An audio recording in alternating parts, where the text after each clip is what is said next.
Hello friends, இன்றைக்கி தென்காசி ஸ்டைலில் ரத்த பொரியல் எப்படி பண்ணலான்னு பார்க்கலாம். எங்கள் ஊர் சைடு இந்த ரத்த பொரியல் ரொம்ப ரொம்ப ஃபேமஸ்.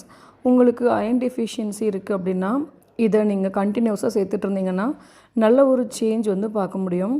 ஃபஸ்ட் நான் சீரகம் ஆட் பண்ணியிருக்கேன், அப்புறம் பச்சை மிளகாய் 2, கொஞ்சம் சின்ன வெங்காயம் ஆட் பண்ணியிருக்கேன், அப்புறம் கொஞ்சமாக தேங்காய் ஆட் பண்ணியிருக்கேன். இது எல்லா ஹோட்டல்லையும் இருக்கிற ஒரு மெத்தட் தான். கொரன்னு அரைச்சி எடுத்திருக்கேன். பிளட்டை நல்லா கழுவி நம்ம கையால் இந்த மாதிரி நல்லா பிசைஞ்சு எடுத்துக்கணும். இந்த மசாலா எல்லாமே சேர்த்து நல்லா குட்டி குட்டி பீஸாக இருக்கிற மாதிரி நல்லா பிசைஞ்சு எடுத்துக்கணும். இப்போ அவங்களுக்கு பார்க்குறதுக்கு ஒரு மாதிரி தான் இருக்கும், பட் டேஸ்ட் ரொம்ப சூப்பராக இருக்கும். இதில் நான் உப்பும் ஆட் பண்ணி பிசைஞ்சிருக்கேன். ஆயில் ஆட் பண்ணிவிட்டு அதில் கருவேப்பிலை ஆட் பண்ணிவிட்டு இப்போ இந்த பிசைஞ்சு வச்சுருக்கிற பிளட்டை இதில் ஆட் பண்ணிடணும்.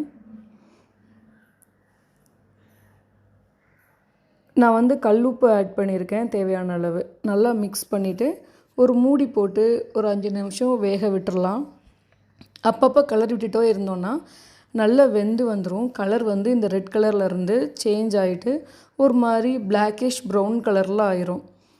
ஒரு 15 to 20 மினிட்ஸ் இது வேக வச்சா போதும். ரொம்ப வேக வைக்கணுன்ட்டு அவசியம் இல்லை.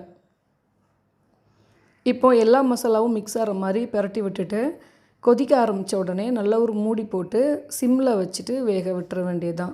ஸோ அப்பப்போ எடுத்து நம்ம இந்த மாதிரி மிக்ஸ் பண்ணிகிட்டே இருந்தோம் அப்படின்னா தண்ணி நல்லா சுண்டி வரணும். தண்ணி கொஞ்சம் கூட இல்லாத மாதிரி இந்த மாதிரி கிளறிட்டே இருக்கணும்.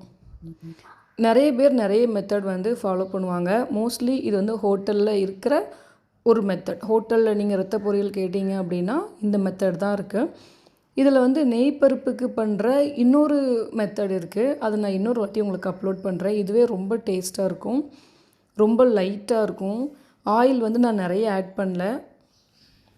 இந்த மாதிரி மூடி விட்டு கிளறி விட்டீங்க அப்படின்னா அடி பிடிக்காமல் நல்லா வெந்து வந்துடும்.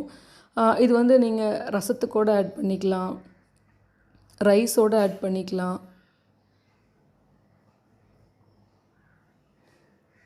அவ்வளோதான், கார்னிஷ் பண்ணி சாப்பிட வேண்டியதுதான். இந்த வீடியோ உங்களுக்கு ரொம்ப பிடிச்சிருக்கும் அப்படின்னு நினைக்கிறேன். இன்னொரு சூப்பரான வீடியோவில் உங்களை மீட் பண்ணுறேன். Thank you so much.